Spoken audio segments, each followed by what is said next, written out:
let's talk about that Wolves-Mavs game last night. That I feel like that was the game we've kind of been expecting to see, and it finally happened. This is my favorite because this is what you tell every first-year sports writer, and they're like, "How do we do interviews?" To say, just go up to anyone and ask them what was the difference. It doesn't matter if they won. It doesn't matter if they lost. What was the difference? So, gentlemen, last night the Wolves got it done. What was the difference? It was Cat. That was the Cat game, bro. Like, and shouts to that man. You know, he's been hearing a lot of shit. He's been getting a lot of just criticism. He's been having a bad series, but bro, he balled out last night. We saw him, being more aggressive, attacking the cup. Then we saw that fourth quarter 3-point spree where he had like 3 in a row to kind of, really, really kind of distance them and shit. It was the Cat game, and shouts to Cat, man, because I feel like we might need to reel it in a bit with Cat. I feel like it's starting to get like a little too personal with the shit. Like, bro, I enjoy a good Cat joke as much as anyone. You know what I mean? I'm not gonna act like I don't, but let's just keep the shit basketball. And I feel like it's starting to steer beyond basketball. Like there was a piece on the SB Nation where they like called him corny and shit. And I was like, okay, we're doing a little too much here, bro. Let's just keep it basketball. Let's keep it good natured. We don't need to go extra with it. And I'm glad that he had that game because, like I said, I feel like we were starting to get a little too extra with the Cat criticism. I'm becoming an old man, bro. Like I've defended Rudy and Cat as of late. I don't know what's happening to me, dog. I was gonna say Bomani's calling him 14 feet of suckadom, and you're out here saying I'm getting old, man. I mean, Cat has some huge moments in the last series. We forget so quickly. You know what I'm saying? How important he was to beating the Nuggets. Like those were last 2 or 3 games. He had some great games. That's why it was so shocking how poor he was playing in this series because he had stepped up. We thought he had stepped past that. You know what I mean? But yeah, like Tyler said, it was Cat. It was Cat. Ant looked better as well. You know what I mean? Like Ant hadn't looked like himself. I mean, he doesn't work on the turnovers a little bit, turns that ball over a little bit too much. You feel me? But yeah, it was the big difference was Cat. Like the stars played like stars last night, and we really hadn't seen that. At least both of them together. In this series. So I truly feel if Cat is Cat and Ant is Ant and Kyrie and Luka are themselves, I think that the Wolves are a better team. You know what I'm saying? So if the stars showed up, I feel like like Nas, you know what I'm saying? Like Jalen, I feel like they are better. They have better backup players.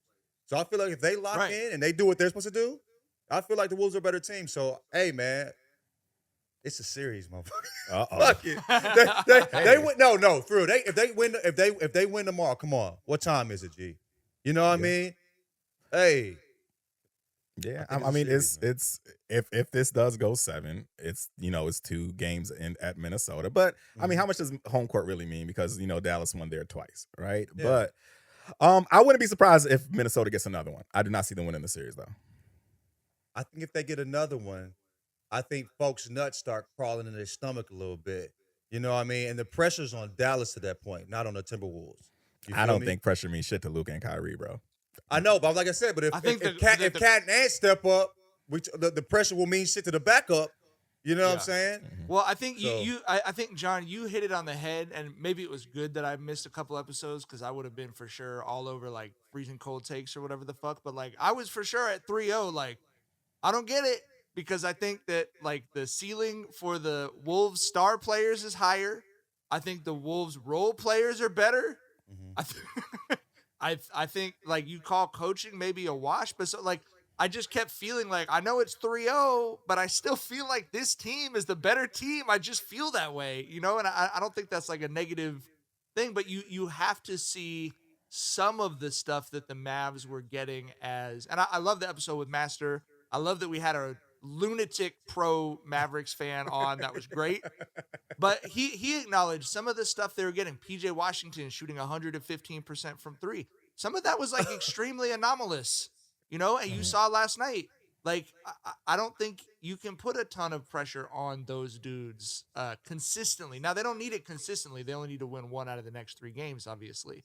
But I do think that the Wolves are a really well-constructed team. It's just, what you guys said, I really like what Tyler said about Cat. But the truth is this, like, this just is the Cat experience. Last night, he had his best game of the series, and he also found himself out of the game. with the dumbest shit possible. You know, With so some like very dumb fouls. yeah, Like and fouled that Luka like one step over half court in the second half and shit. Like, what are you doing, bro? I just think when we compare everyone to the same highest possible standard, and now that basketball is truly a global game, we get a Jokic and a Luka in the game where it's like we expect you to be able to score from everywhere, to pass out of the double, to make the correct decision every time, to get every single rebound, to not allow the other guy to get an offensive rebound. That even if you look at the greats in basketball history, almost no one is perfect. Mm-hmm. Almost no one is without flaws.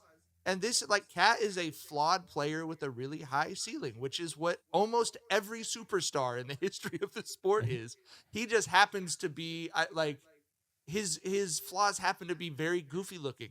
Like that just is, and it's kind of the same thing with Gobert. But I really think they're somewhat similar in many regards in that if you lean into the stuff they're good at, Cat's unbelievable. But he's not going to come give you 40 and 20 and with 2 fouls. That's like six games in a row. That's not who he is, and that's not who almost anyone ever in history is. I don't think it's a fair standard to hold him to. This team is trying to figure it out in their first shot. And that doesn't happen. Look at the Mavs now, right? It takes the Mavs a couple of times. You don't usually show up with a 22-year-old leader and roll your way to the NBA Finals. So losing, figuring out what you have to get better at, that's part of it. And I love that we're already seeing from Ant the passing to the corner out of the double yesterday was a right decision. They weren't the best passes, but he was getting them there, and they were making the threes. Like, you're starting to see that progress. I probably agree with Tyler. I just don't think you can progress fast enough to win 4 games in a row when you're down 3-0. I'm lying, bro. I'm lying to myself. I'm just talking shit. You know, I don't think they're gonna win either. But I think there's a chance because, like I said, this is the better team. You know what I'm saying? Yeah. If they lock in and how they can, I mean, they definitely could beat this Dallas Mavericks team. You know what I mean? So that's like the same thing you felt. Like I'm watching this, but I'm like, they're still not the better team in this situation. The better play, they're just playing better. You know what I mean? They're And closing better. They're, Like they're closing yeah. better. Yes, Yeah. the fourth quarter has been nasty. You know what I'm saying? And like you said, like, dude, it's been Ant, and Ant hasn't played the best this series, and then Cats just stunk it up. So like, and they still have a chance, and then they're like, And what, they're 2 still out of the led 3 at the games? 5-minute mark You of feel all 3 me? games they And lost. so I'm right. like, you know, that shows you, like, if they were just to be locking 4 quarters, have both their guys show up, and then the role players just be themselves, they're to me a better team. So yeah, but I don't think Kyrie and Luka are going to give up 4 in a row. That's insane. You know what I mean? But Yeah, I mean, the shit is all about matches, right? Like you look at the Timberwolves, perfectly constructed to beat Denver. They beat Denver. Then yeah. they get the Mavs, and they're not a good matchup roster wise with them, right? Like when you got Luka and Kyrie out there, you need a team that can switch every damn thing. They're a just nightmare about. for everybody. Yeah, right, yeah. right. So and Minnesota went big. That was the game plan to beat Dallas. I mean to beat Denver, and then you come against Dallas, who just got these 2 all world guys in the backcourt, and we see how they are eating and hunting the switches and killing them that way. It's all a fucking chess game, right? And then and people are gonna rework shit in the offseason. Minnesota's gonna try to figure out what steps they need to make if they meet Dallas again. But it's all a chess game, bro. You said it. I think they also missed Lively a lot last night, and For sure. it At the Cup. seems like it's trending in the direction of him coming back. There's no official word on that yet, but we'll see. Cat might have heard the people talking about he was foo-foo when he was attacking the rim. He might have heard that because he looked totally different attacking the rim this last game. And I think he can continue that. I think Lively not being there, you know what I'm saying, affecting shots, is a big deal, you know what I mean? But if Cat does that consistently, I think he's good enough to still make a big difference. Just get started like that, then the 3 started falling. That's basketball. Right. You attack the rim, see, you get some buckets, get your confidence up. Now the 3's falling. That's run-of-the-mill hoops, nigga. You know what I'm saying? He did still get his shit thrown twice in Bro, one I don't know possession. why he tried to dunk on niggas. It's never worked out in He his has way. like one of those every fucking game. Feels like what? Right, are you doing, where he's like, nigga, do you know who you are? You wear a size 78, nigga. You cannot jump as high as you think you can, bro. That big long ass foot. Oh, crazy. Nigga. Yeah. He gonna be in a dunk contest next year or something. He really think he got bunnies. It's crazy. It's crazy seeing that consistently. But yeah. We're this close to crowning an NBA champ, and with the action heating up on the court, he's even hotter at DraftKings Sportsbook, an official sports betting partner of the NBA. There are only 4 teams left, and DraftKings Sportsbook has you covered with same-game parlays, live betting, odd boosts, and so much more.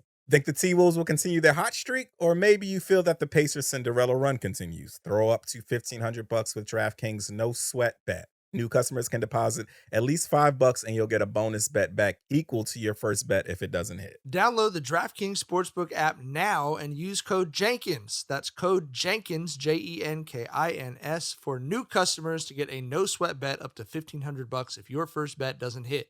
Only on DraftKings. The crown is yours.